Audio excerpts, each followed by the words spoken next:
أعوذ بالله من الشيطان الرجيم.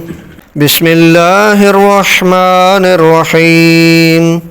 بلى من أسلم وجهه لله وهو محسن فله أجره عند ربه ولا خوف عليهم ولا هم يحزنون.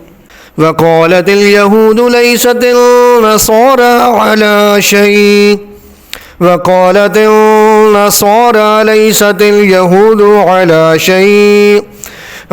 شيء وهم يتلون الكتاب كذلك قال الذين لا يعلمون مثل قولهم فالله يحكم بينهم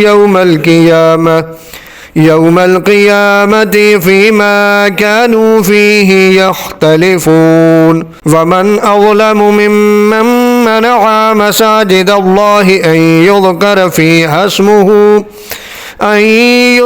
فيها اسمه وسعى في خرابها أولئك ما كان لهم أن يدخلوها